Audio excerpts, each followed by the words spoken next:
Hello, my friends. Welcome to another episode of Deep True Crime. I'm Manny Rodriguez.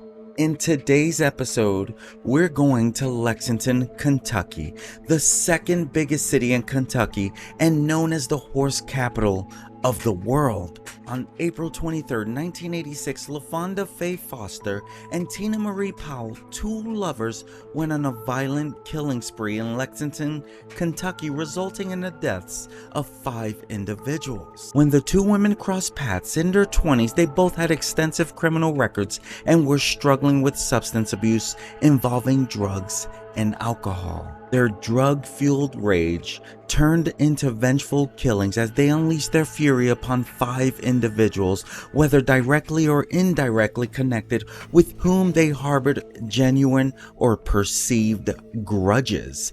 All 5 victims were mercilessly stabbed multiple times and tragically shot in the head. Shockingly, some were even run over by a vehicle, while 3 unfortunate souls were left to perish inside a car that was deliberately set ablaze. Swiftly apprehended, Foster and Powell faced charges for what was deemed Lexington's most horrific act of mass murder. Here is what we know. Be right back. Don't go anywhere.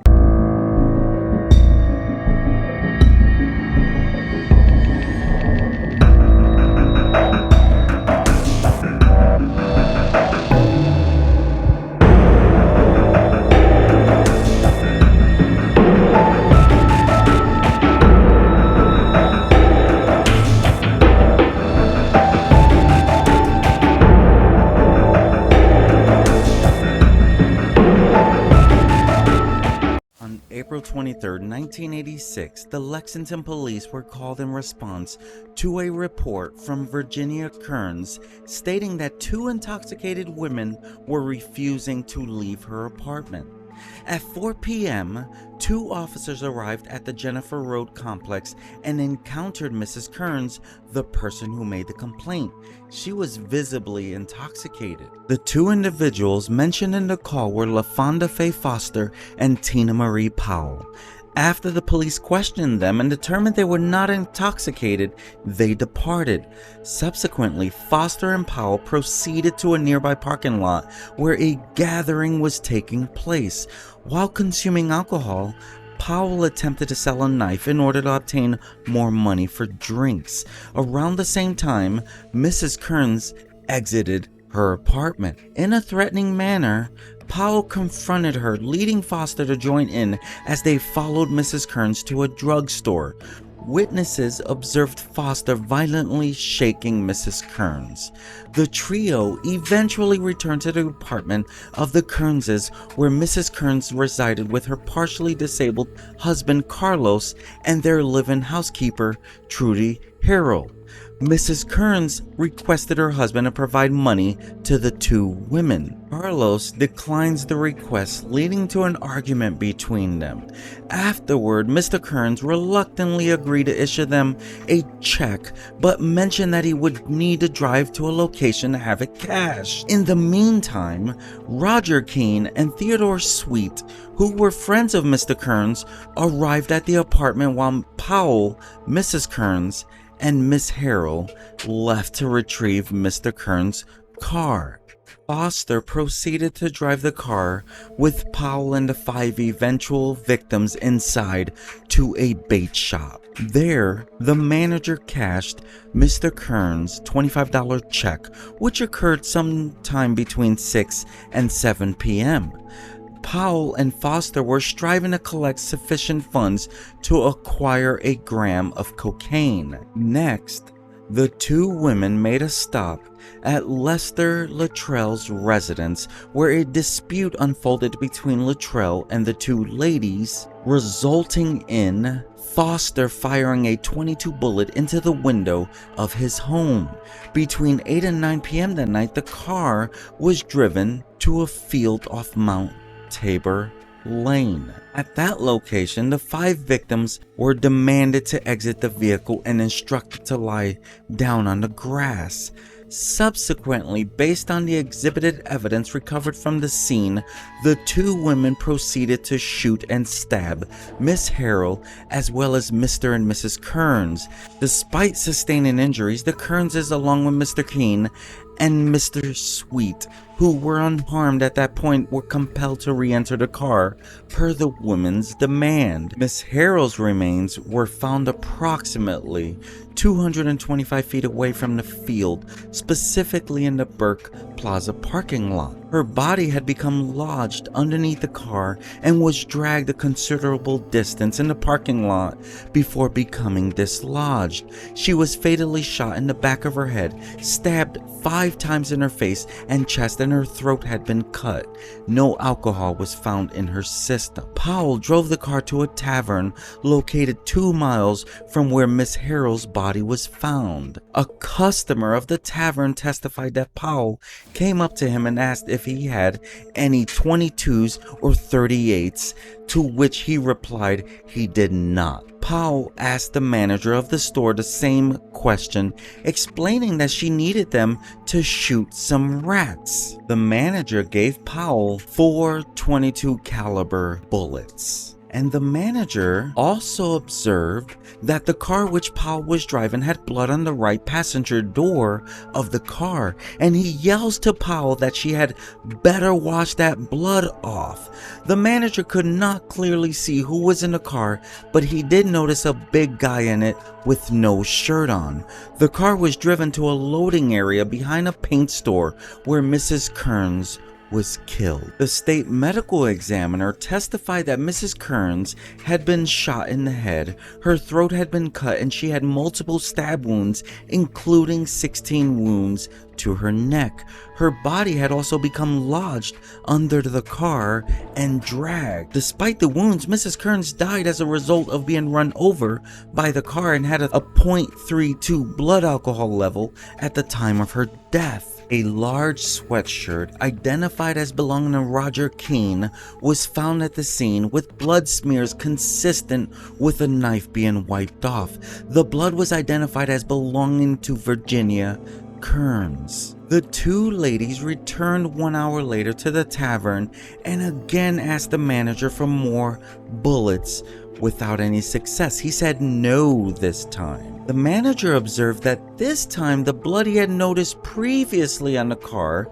had been wiped off, and Foster was driving the car. The two went next to the trailer home of Lafonda Foster's father, where he provided a nail and showed how to use it in the .22 caliber revolver in place of the cylinder rod, which had been lost at the Mount Tabor field.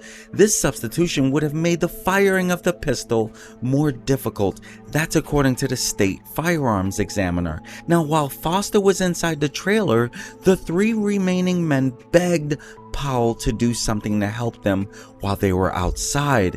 She refused and even had honked the car horn for Foster to hurry up. At an undetermined time during the evening, the two ladies stopped at another bar. While they were there, Carolyn Cross, who was sitting in a car outside the bar, stated that Foster asked for some money because she needed a fix. When asked by Miss Cross what was wrong, Foster replied that she had just shot a man and had told the old man when he got in the car, if he bled in the car, that she would shoot the old son of a bitch again. When Miss Cross asked Foster what she was going to do with the rest of the people in the car, Foster replied, "I'll shoot them too." Miss Cross further testified that Powell and a man in the car called to Foster and said, "Let's go." And according to Miss Cross, she believed Foster had been drinking but was in control of herself. It's like all night, even though they had been drinking all night and on this murderous spree, no one could identify that they really looked belligerent and drunk. Everyone, to all the way down to the officers, said they handled their alcohol pretty well. Now, Cross observed that Foster exhibited no problem standing, walking, or communicating. Foster was described as being calm and not in a hurry. The remaining victims asked the ladies for something to eat. whereupon they went to a drive-in restaurant for food, but they leave before they receive their order. They then were driven to a field off Richmond and Squires Roads, where they were killed in the same manner as the two women, with each being shot in the head, stabbed repeatedly, throat cut, and run over by the car. The car was then set ablaze with gasoline. Roger Keene, who was shot 2 times in the back of the head and once in the ear, was left pinned under the car while it burned. Theodore Sweet, who had been shot in both ears, was found lying face down on the ground near the car. Both Carlos Kearns and Roger Keene had defensive injuries to their right hands. An RG-22 caliber revolver with a missing cylinder rod was found in the field near the burning car. The bullets found at the 3 homicide scenes and inside the bodies of the victims were consistent with having been fired from this handgun. A post-mortem toxicology report on Theodore Sweet and Roger Keene indicated that they had blood alcohol levels of 0.35 and 0.22. Mr. Kearns was transported to Humana Hospital, where he died as the result of 2 gunshot wounds to the head. No alcohol was found in his system. The pathologist listed the penetrating gunshot wounds to the head of Roger Keene as the primary cause of his death and stated that Mr. Sweet died from multiple injuries inflicted in multiple fashions. After setting fire to the car, the 2 ladies walked to Humana Hospital on Richmond Road. Powell telephoned for a taxi while Foster went into a bathroom to wash blood off of her face and clothes. An emergency room nurse noticed the blood on their clothing and notified the police, who were in the building on an unrelated matter. She observed the ladies were both coherent in speech and able to walk without a stagger.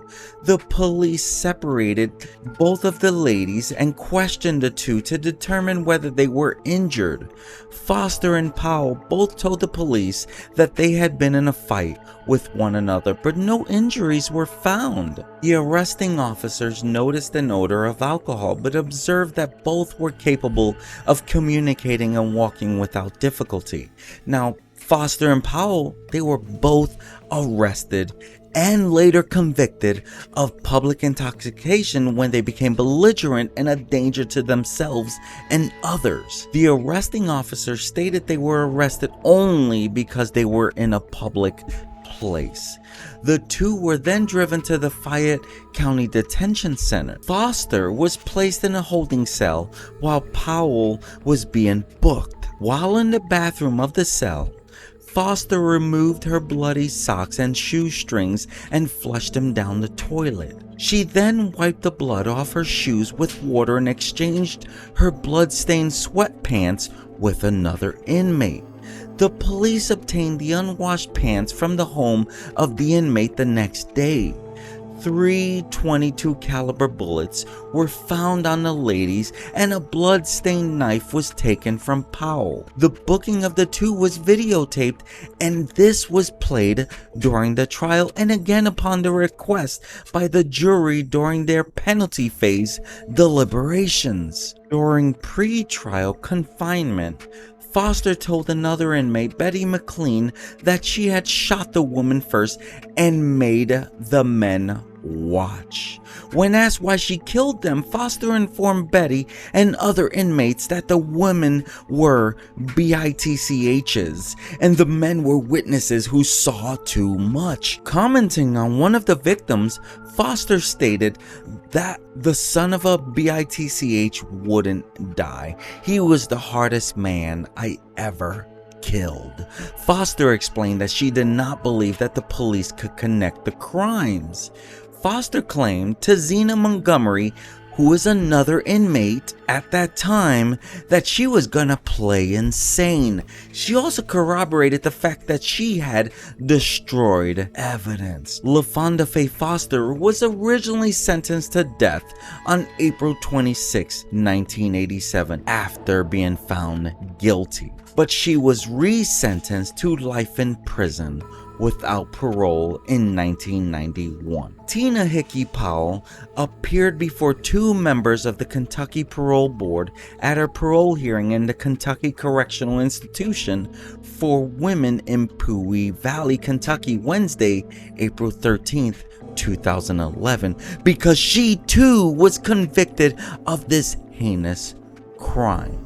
And in 1986, Powell received a sentence of life without the possibility of parole for 25 years after being convicted of murdering the 5 people in Lexington, Kentucky. She would be placed on parole and released in 2021. Now, it is reasons like this why I do this channel. You see, these two ladies took 5 innocent victims from this world way too soon, and it was people that they knew directly and indirectly, and they wanted to have some reason to take their drunken rage out on someone. But see, someone trusted them enough to drink and party with them and let them in, which turned into an ugly incident. My friends, 5 victims were taken from this world way too soon. And it's reasons like this that we must always be alert, be careful, and be ready. But you have to know something can go wrong in a blink of an eye. But at the end of the day, we just want to know, why would anyone do this? And truth is, we'll never have an answer. But these two ladies went on a drunken rampage, and as I shared, they could handle their liquor like no other, and they decided to do the unthinkable. Now, death row, again, no one, even though she was originally convicted and was put on death row, no one has seen death yet. They both are alive. One is on parole, because as we know, at the end of the day, 5 innocent people were taken from 2 criminals. My friends, if this is the type of content you like to follow, please consider hitting that subscribe button. And if you do have you got some value out of this, hit that like button, because that's going to tell YouTube to show it to more people. There's value here. I'm Manny Rodriguez. Thank you for joining me on another episode of Deep True Crime. Until next time, my friends, peace.